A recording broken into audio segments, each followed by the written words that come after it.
Hi guys! Welcome to my vlog. Let's cook pork binagoongan or pork with shrimp paste. Ayan yung mga sangkap, bawang, sibuyas at kamatis with pork belly at saka ito yung shrimp paste o yung bagoong alamang. Yan. Okay. Sinangkotsa ko muna yung pork as usual. Kaya lang walang lumabas na oil.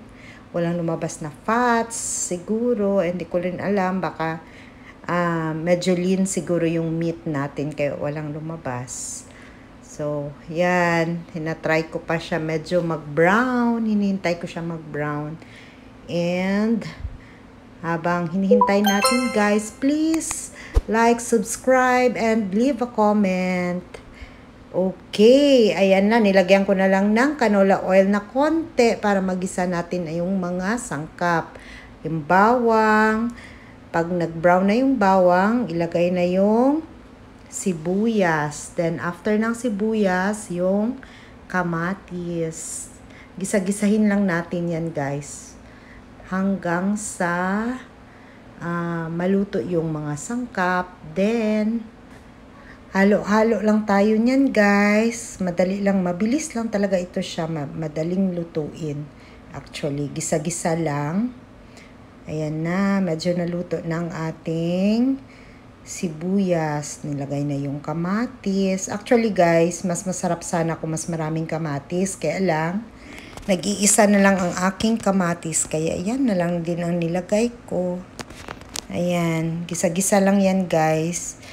Ayan, lagyan natin ng water para medyo mapalambot natin yung karne. Para mas, mas malasa, mas masarap. Palambutin lang natin sandali para bago natin ilagay yung bagoong alamang or in Bisaya, uyap. Yeah, alamang is called uyap in Bisaya. Ayan, hintayin lang natin kumulo yung tubig hanggang sa bumaba siya guys. Mag-dry na siya. At lalabas na uli yung oil ng karne. Then, pag medyo ma-reduce na yung water, ayan na, malapit na siya ma-reduce. Actually, reduce na siya. Medyo patuyuin pa natin ng konti para mas masarap. Parang toasted siya, amoy toasted siya. Ayan. Yan, lagay na natin ang bagoong alamang. Actually, guys, parang medyo naparami ata yan. Pero okay lang naman, masarap pa rin naman. Pero kung may option din yan guys, kung gusto niyo medyo matamis-tamis, pwede niyo lagyan ng brown sugar. Pero ako hindi ko na nilagyan. Ayan, gisa-gisahin lang natin yan guys. Hanggang sa, gusto ko kasi yung parang tuyong-tuyo talaga siya, na parang adobong tuyo. Ayan, nalalabas na yung kanyang oil.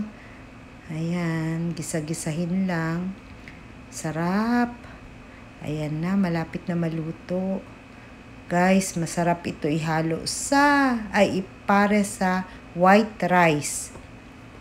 Ito yung totoong mapapasubo ka ng daming kanin. Kasi matakaw sa kanin itong mga ganitong ulam. Ayan na guys. Malapit na siyang maluto. And after that, ayan na. Hintayin na lang natin yung medyo siya konti. Medyo mag-dry up pa siya. Pero pwede na yan. Actually, luto na yan siya. Hinihintay ko lang siya na medyo maglabas pa yung kanyang mga fats, yung oil. Para mas masarap. Masarap ihalo sa white rice. Ayan na guys. Kung naaamoy nyo lang yan. Ang sarap-sarap. Ang bango-bango.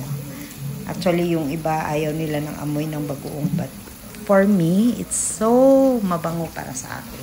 Masarap. Ayan na. Legit na Pinoy recipe ito, guys. Ayan, lumalabas na ang oil. Okay. And it's done na, guys. Ayan. Let's eat na, guys. Thank you for watching. See you next time.